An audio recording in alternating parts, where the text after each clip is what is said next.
Hello, and thank you for joining us today on the Happiness Quest. My name is Jess Dutel from the Center for Transformation at Plymouth State University. And I'm Dr. Maria Sanders, a philosophy professor at Plymouth State University and CEO on Philosophy for Life. So in today's episode, we are going to focus on self-care. It's about that time of the academic semester. We're getting geared up for our final exams. Everyone is a little worn down, usually this time of the academic school year.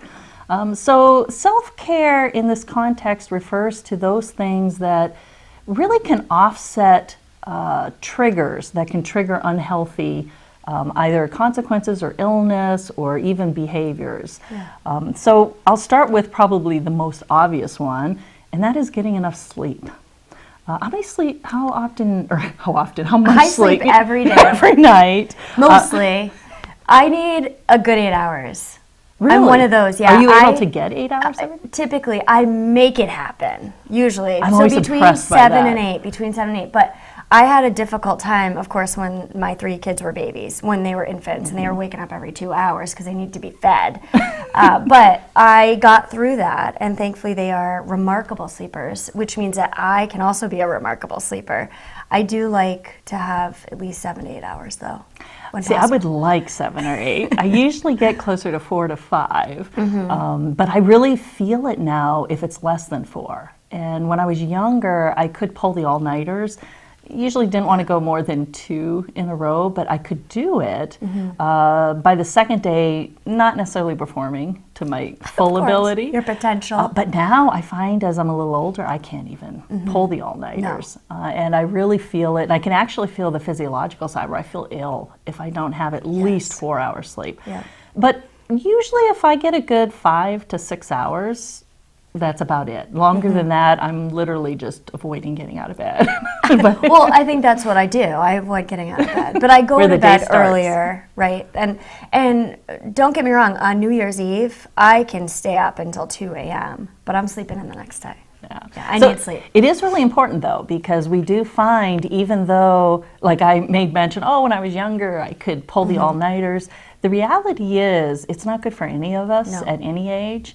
And we may be thinking that we're still performing and at least we're functional without that sleep, but we're definitely not performing at our optimal self. No. And it does, in the long term, have health benefits and the regular sleep. If we're going too often with too little sleep, we'll see the negative health consequences on that as well. It does, as so many things tend to catch up with us as we get older. Sure. Our body needs that time to renew itself. It really does. Re-energize. It does. And when we talk about sleep, it matters what kind of sleep we're getting too. This is something that's kind of interesting. When I was younger, I used to more regularly, in a very deliberate way, control my dreams. And I thought everyone regularly did this until I started talking to my siblings, and they're like, yeah, no, that's just philosophers, that's not normal. But I could be aware in my dream that I was dreaming and switch it up, especially if it was a recurring dream. Like maybe last night I took door number 2, so tonight I'll do door number 3. But what I learned since then is when we're doing that, we're really not in a deep sleep state. Right. And I have to admit, even though I may have slept for 8 or 9 hours, and this is going back to like when I was a teenager, I could wake up feeling exhausted. And it had to do with whether or not we were going into those deep REMs or staying at a more surface level. You're in there creating your dreams. I was creating yours. I was exhausted by the time I woke up. I have a similar superpower in that I can wake up and then go back into the same dream. Oh, really? Intentionally. See, yes, now that I can't do. And so it sounds like to be continued. Yeah, Join I thought, later. wait, I'm not done with that. I need to go back. And it's just a matter of thinking through, right, what's just happened and then drifting back to sleep. Last week, I had this very vivid dream about an orange tree and then finding a little baby fox and then a wolf was chasing me. And I mean, I had to look this one up, right, and figure out what the interpretation was. So, and, you know, maybe as simple as summer has finally arrived. Yes, and so the fox and the birds and all that are finally making their appearance. Except the wolf was a sign of stress, right? That I was being chased. Being chased is being a little stressed out. So, And I think in terms of managing stress, we do need to focus on prevention and self-care, and it's something that you commit to every day. Right? That's probably the most important primary factor, because as we have mentioned multiple times on this program, stress tends to be one of the greatest inhibitors of happiness. The more stressed out we are, even though a little bit of stress, a healthy level of stress, can actually be good and keep us at our optimal self. Right. All too often, we go past that ideal point. And so stress tends to be the unhealthy stress in most cases. And that interferes with people's self-reported levels of happiness. Yeah. And a lot of times when we're feeling very busy and consequently stressed out from that busy lifestyle, nowadays in our society, everything is in a very fast-paced momentum. We don't really often take the time not only to spend time with our friends and loved ones and that, but for ourselves. It can feel like a luxury. And one of the recommendations that a lot of like self-help research shows is we should actually schedule the time for ourselves. Just like we schedule what we're doing at work, what we're doing throughout our day when we're not at work, or if our work tends to be in the household at home, we should schedule periods in there that are literally just downtime for ourselves, and not where, okay, this is the time that now I'm going to exercise for a half hour and then I'm going to go on to next self-care activity, where our schedule for self-care can become a stressor, but where we carve out time. We've mentioned this when we talked about leisure, where you carve out the time, and so you may set aside an hour, you may set aside a couple hours, especially on a weekend. And it doesn't have to be that that time is scheduled. It's just the time is set aside for whatever you want to use it for. So you have your 2 hours to do nothing or to do a lot of the things you really enjoy. What feels right in that moment. Exactly. Right. So I have already scheduled part of my day on Sunday. Sunday is Mother's Day. Happy Mother's Day. Happy Mother's Day to you too. Thank you. And when my children and my partner Brian said, "What would you like for Mother's Day, Mom?" I thought, wouldn't a nap feel nice? Speaking of sleep. And so I think there's going to be a portion of my afternoon where everyone else finds something else to do and I can take a 30-minute nap. Where it's literally your time. Yes. Yes. So I'm trying to schedule that right in. There you go. And again, we tend to do a little bit of that on special occasions. Where it becomes really important, though, is the day-to-day. Yes. That we don't schedule nap time. We don't schedule time, like for myself, I love just a leisurely walk through the woods. Now that the weather is getting nicer and the rains have moved on, hopefully, a little temporarily, that it's not so muddy out in the woods, that I enjoy, I love to call it hiking, but a lot of what I'm doing is not really full hikes. We're not climbing rocks and that, they're leisurely walks.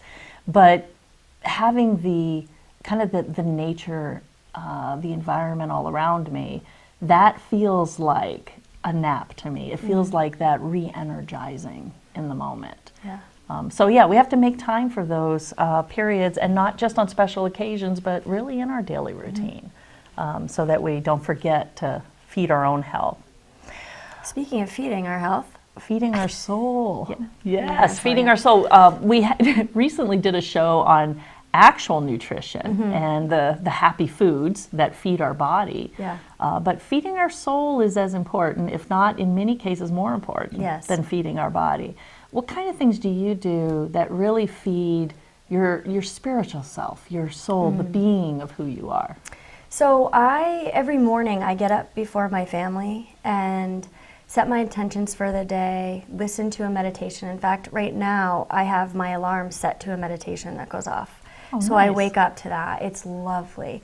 And then usually on a typical day, my children will gather with me and we'll do a 5-minute meditation together, and then they can set their intentions for the day. And you know, some days my son Noah will say, my intention is that I have fun playing my baseball game and I'd like to win too. The other day, Caleb, who is 9, said, my intention is to move through the world as light and love today. And of course, you can imagine my heart felt like it was going to bust out of my chest. Those are my words that, of course, he's absorbed. But this kind of intentionality and mindfulness has been transformative in my life. And I'm seeing the ripple effect on my children, on my family. I had the opportunity to take a class with Nancy Puglisi, who teaches at PSU. Oh, she's wonderful. Yeah, last month. And the course was called Mindful Meditation. And it was like a meditation retreat weekend. It was in Waterville Valley. It was wonderful. We read a couple books for the class. One that I brought today, Loving Kindness by Sharon Salzberg.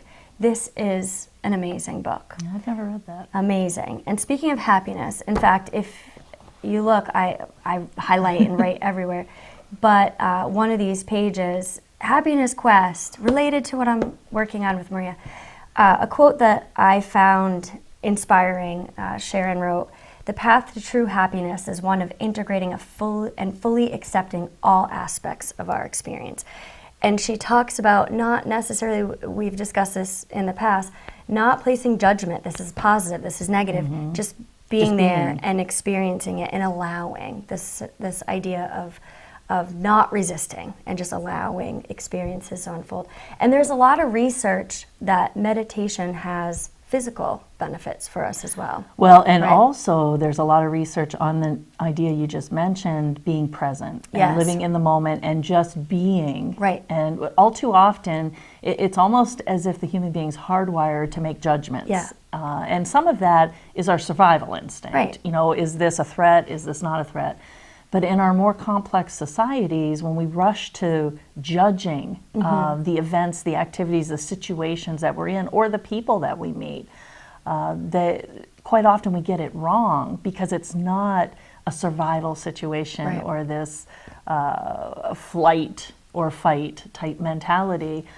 So this value of just being present and just accepting whatever the event or the activity is in that moment, not only does it lead us quite often to a place where if we're going to make judgments down the road, they tend to be more accurate, but it also has health benefits because we're not constantly in that critical thinking mode as if we have to problem solve when in fact there aren't problems in front of us. It's just life. It's just existing. Yeah. And so it's a really important being in point. that moment is important. So loving kindness meditation, otherwise noted as metta meditation, is the practice of sending love and compassion inward to self and also to others and to the world. And it's transformative. I engaged my students in the Mentoring and Empowering Youth course that I teach in a 5-minute loving kindness meditation. Meanwhile, I came in from thinking I was going to pick up Noah from baseball practice, only to find out that he didn't have baseball practice, and I was sitting in the parking lot for no reason, and I was a little flustered, a little frustrated. Well, I sent loving kindness inward, outward, and I was in a very different mood leaving that class. It was transformative. You know what works for me, and for years I practiced Tai Chi. And it's a similar sort of notion where it focuses a lot on breathing techniques and motions, so the movements in your body. But they have a very similar notion where when you inhale, you're inhaling kind of the good positive energy, positive thoughts, and you're exhaling all those negative. Whether it's ideas, beliefs, feelings, but you're pushing that out. And that's why a lot of their actual hand motions, they will physically match that exhale of the negativity to pushing that negativity away from you.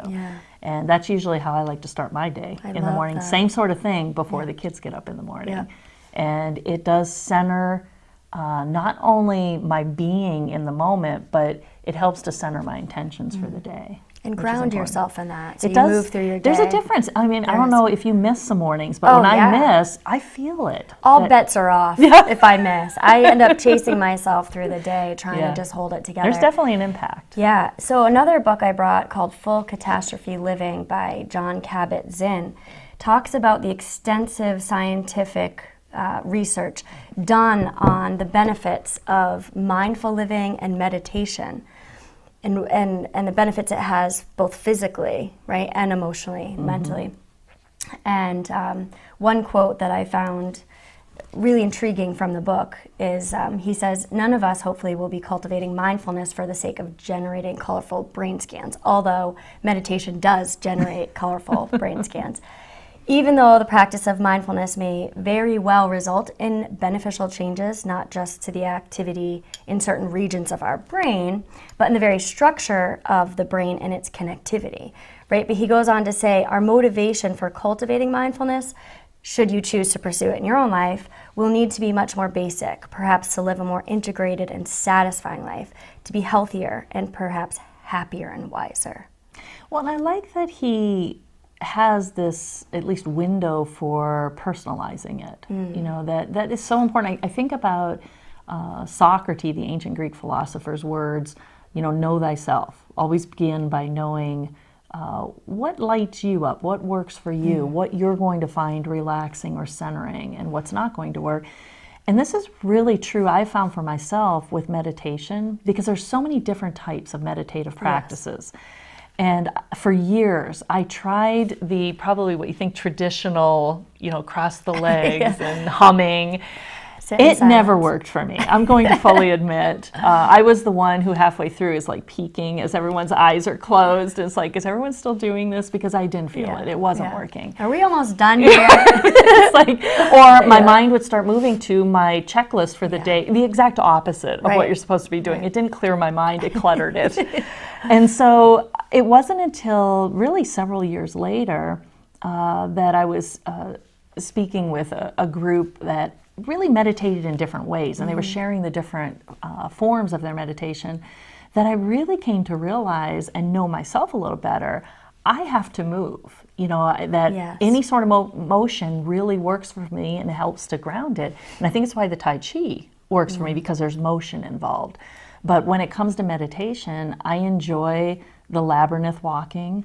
I enjoy Zen Tangle, where you're drawing and you kind of lose yourself in that. It's not quite doodling, but it has a little bit of that flavor, but it has a meditative quality around it. But I do find I have to be doing something. And it could be as simple as taking that walk through the woods, or floating, like I love kayaking too, or in actual water. Like when you're in a pool or that, find that extremely meditative. Painting, finding that flow. But the just sitting and clearing my mind has never worked. So that's another, I guess, recommendation to remember when we talk about meditation as if it's a thing or a practice, but it's really not. No. It's so many practices that fall under that same heading. So again, finding what really works for us as individuals. And sometimes the group meditations actually work better for people than individual ones. And it doesn't take long. I know on campus we do 5-minute meditative practices, and you can feel the difference. Mondays, I you can feel the difference. In the meditation on campus on Monday. We went outside. Usually we're inside. Well, now it's warm and the sun is out, and it's lovely to be outside. And just sitting in that circle with other people and taking time out, it was beneficial. Because sometimes it's busy. It's as simple as just being quiet for a moment. Because again, it comes back to our fast-paced lifestyles and noisy lifestyles. I really recognized a difference when I moved from Houston to Plymouth. There was a white noise just constantly present in the city that when I first moved here, now it's over 5 years ago, it just felt so quiet. It sounded silent to me all the time. Even when the daytime and it was the hustle bustle, it still felt really quiet. Now I've been here going on my 6th year, and I hear the noise here. That it's interesting. There was I wish I could remember his name. He was a artist in residence at the White Mountains National Forest. And he was recording sounds of the forest. And at one point, I went to listen to him talk, and he was telling us about his residency. But what I found really fascinating is when he talked about silence, because he's built this whole career around sound. And it's a different way of remembering events when we create just the audio archive of that event. So if you think about it, for those individuals that may be watching right now, if you, let's say, are a hiker and you've hiked the same trail that you hiked maybe 10, 20 years ago as a child, does it sound the same? or because of new trees growing, some trees gone, maybe a brook or creek has made its way into a different, cavern. Maybe there's a new highway that's been put in, or different animals have moved in or moved out. The sounds of our regions change, and that's what he was capturing. So it was fascinating to me as a philosopher. That is so interesting. But the point that really jumped out at me in his talk was he made the claim that it's nearly, if not completely impossible for a human being to experience silence in our world today. And so it really, for the next 2 weeks, it really made me focus upon sound. And even when we think there's no sound, there's so much sound because we're in this technological age. You have the buzzing of the computers, the lights themselves. There's just always this little bit of white noise behind the scenes, that meditation and different practices that allow us to just be quiet, to be in the moment, are even more important because of this constant noise that's filling our environments. And most of the time we miss that background noise, right? So during this class, we actually went on a noise meditation. So we were supposed to walk through the valley and listen to all the sounds. And I realized how many things I don't hear in my daily living, right? And the birds, which were glorious. It was a glorious sound in March. Well, they're probably singing for you. They're like, they're listening to great. us, finally. But the cars, the car doors, the laughter, the background music, our footsteps. I realize that the rhythm of my daily experience are my own footsteps, and I don't even hear them. And when you think about it, that makes sense, though, because we're bombarded with way more stimuli than our brain could make sense of in any moment. But it is important that all of those sounds and sights as well, smells, different scents, that we tune out on a regular basis, to every once in a while tune back in. And pay attention to those things that we don't typically pay attention to. Like you mentioned, we all have different ways, and we need to find our own way of relaxing, to find the calm and the stillness. And my 6-year-old daughter, Emma, she loves to be pampered. She loves the idea of going to a spa. And let me tell you, that is not my scene. I love that too. So anytime she wants to go. Oh, great. Well, now that you're her. offering, I will probably take you up on that. So one holiday season, Brian had purchased us manicures and pedicures at the local spa. And she was through the roof excited, right? I, on the other hand, thought, ooh, I have to go and have someone touch my feet. I'm very ticklish. So this was out of my box for sure, but Emma was absolutely in her element. She loved every moment of it. She loved soaking her feet. She loved getting a calf massage. She loved the paint. She loved everything about it. She couldn't wait to go back. I survived it. And let me tell you, I only giggled a little bit, but I loved the way my nails looked afterwards. But the experience itself wasn't necessarily relaxing. Yeah, and I think about, what you were saying about sitting in silent meditation. That's how I feel about going to the spa. For me, it's more stressful than relaxing. So and I love the spa. So Emma, anytime you want to go, I love the spa. That's great. My mother is exactly what you just described. I used to try to take her to the spa, and I kind of, it took a while because for me, I think it was more learning about myself, that if this is something I enjoy so much, how could not everyone enjoy this? And she really didn't. And she was going more to just be with me, but it was the same thing. If there was a pedicure involved, she's giggling through the whole thing because she's ticklish. And that's embarrassing because of a poor person. Did not like anytime they were going to clip nails. Like you could tell it's like all the little hairs were standing up on her arm. And so after I saw like the pain on her face, about 3 times into this, was like, okay, this is not your thing. But fortunately, it is my sister's thing. So we'll pull Emma in on this. We can put a whole little spa group together. Well, when we left the spa, Emma asked on the spot, when can we come back? And I said, well, maybe if Dad wants to take you. But now that I know Maria wants to take her. Yeah, anytime. Well, and it raises an interesting point that it's important for us to try new things and to continue to try new things, because otherwise we'll never discover those things that really can cause peace in our life. And like here, I mean, kudos to you as a mom to take her to something you already know is not your thing, because otherwise it may be years, she may never have discovered, right. That it was her thing. So again, that trying new things and getting out of the ruts of our habits, those routines that we get into, is very important. So good job, Mom. Thanks. I did have to leap out of my own comfort zone. There you go. Well, another research factor that I'd like to return to that we've mentioned, it's been a few weeks since we've mentioned this on the show, but I think it fits right in the heart of this self-care topic, and that's the negative self-talk. Right. Again, what's going on in our head.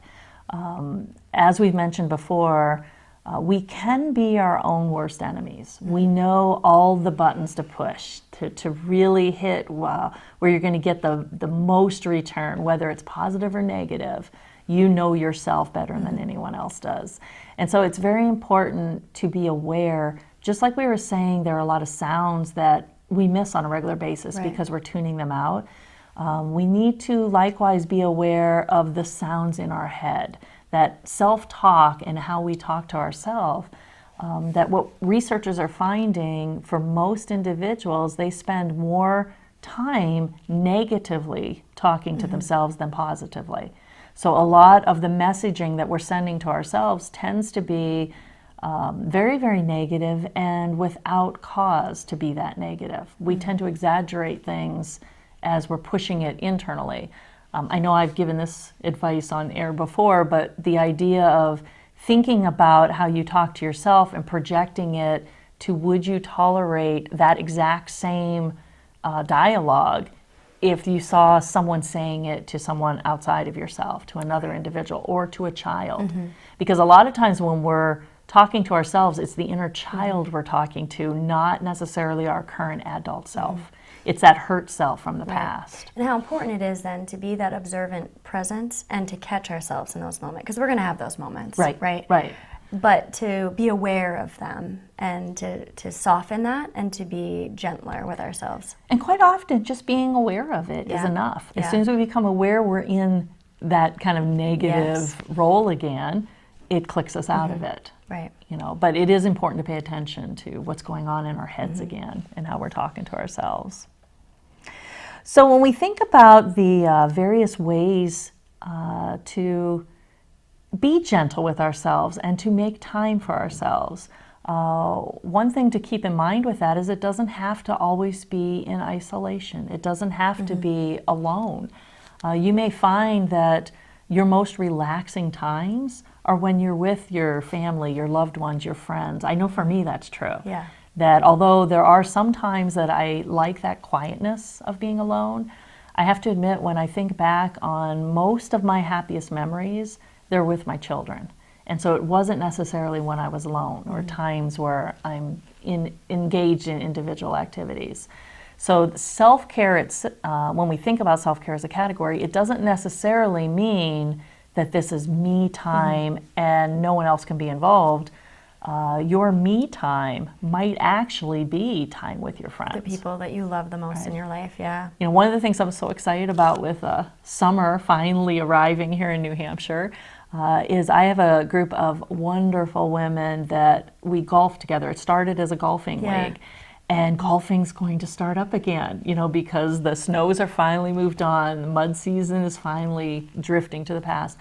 That is, for me, very re-energizing. It's time when I don't have to think about my professional or work commitments. I don't have to think about my home life commitments. It's just being with my friends. And I think part of what makes us such a fabulous group of women is they really don't judge. There's no judgment within the group. My daughter always says, and there's no shame. It's like everyone just exists. There's probably a lot of laughter. There is a lot of laughter, just fun, and that is a stress reliever too. It's like exhaling again.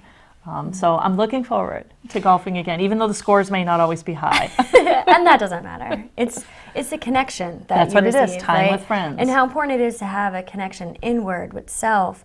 But so often, in my personal experience, the connections that I have with the people in my life who help me feel like I'm in my flow, who help me feel alive, and I feel most in my truth when I'm with those people. they help me connect with myself, right? Right. So it's really important to surround yourself with that kind of circle of strength and inspiration and empowerment. And it sounds like you found your circle Yes, I of found friends. it. Fortunately, I have a couple circles like that, Yeah. but I've been very blessed. Yeah. I see they're waving cards at us. I think we're about out of time. But I guess one of the takeaway lessons as we think about self-care, and it's not new, it comes back to what seems to be a recurring theme on most of these topics around happiness, and that's balance. Balance. So finding that balance of being gentle with ourselves, taking time for ourselves, as well as those positive connections with others, and distinguishing between the two. You know, we can have toxic relationships too. So finding the positive relationships and taking that balance between the connections with others and the connections within, connections with self. Great, thank So you. thank you for joining us.